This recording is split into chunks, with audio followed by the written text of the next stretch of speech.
What we used to do on my friend Jason's farm growing up should have killed most of us. I want to get you this story after we talk to Ben because you were an idiot kid too, right? Yeah, we had some fun times back in the day. What'd y'all do, Ben? Well, so we had our family cabin down the road, so we all biked over there, and it was like March, you know, the ice was just coming off like the chain of lakes, and it was a river, and we went out, and we were running back and forth on the ice, and eventually, you know, it started to break, but like, you know, we kept running across it, just going back and forth, and then you'd fall through, hop back out quick, and then keep running. You stupid kid. Oh, my God. That is one of my biggest fears ever, to be trapped under. Eventually, somebody ended up calling the cops on us and said there was 3 suicidal kids out on the lake. Well, That's essentially what you are. You are literally knowing that you are playing with death. It wasn't that deep. What do you do now, Ben? Now I work construction. Okay, I was gonna say I've so wanted you to be like, no, I'm an elementary school teacher. This is what we do because I figured that's the angle you'd go. You don't play there, do you? Shooting nail dart guns and stuff. Oh yeah. Who can dodge it? But you can like throw shovels and stuff in the air and hope you don't get hit. Yeah, kind of sure. Like a roulette, but with a shovel.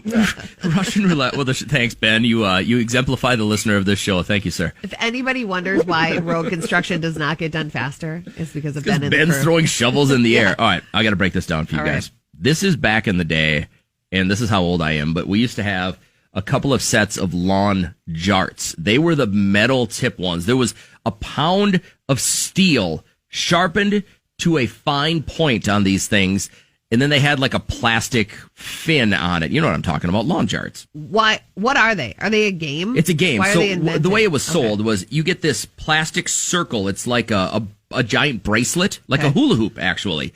And you throw it on the other side of the yard, and they throw it on yours. And it's basically, you got to throw the lawn jart, and when it comes down, it sticks into the ground, that big metal tip. And if you can hit inside the hoop, it's like 2 points. Okay. And if you're within a lawn jart length, it's a point, right? And you play up to 21, whatever the deal is, right? Well, my friend Jason, he was like the baby of the family. He had like 5 older brothers and sisters, and his parents were kind of always like out bowling or doing something. So we would have these parties at his place. And what we would do is we would go out in the field where there was no lights.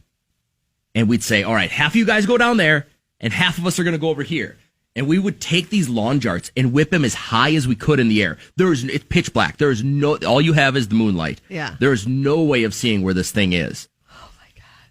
And I cannot, now looking back, if I found out any of my idiot kids were doing something like this, I would just ground them. I'd never let them out of the house. So you could glance up at any moment and... It would stick you in the eye. Or the heart. Yeah. Or the leg. Or the foot. Like, what's the movie? Is it Rob Schneider? Yeah, in Grown Grown Ups. Ups. Yeah, where they do the arrow thing. But we did this with lawn jarts. They're a 2-pound metal sharpened chunk at the end of this thing. And as idiot high school kids, you get one beer and you, hey, watch this lawn jar. And you chuck it in the air as Whose high as you initial could. idea was it? Am I looking at the person whose initial deal? I kind of want to take credit for it, but I don't know if it was mine. It was something I willingly participated in right away. I was the first guy, like, I'm Team A. But we did this kind of stuff, and I was like, does it make you a stronger person by surviving this attempted murder? That's called, no, it's luck.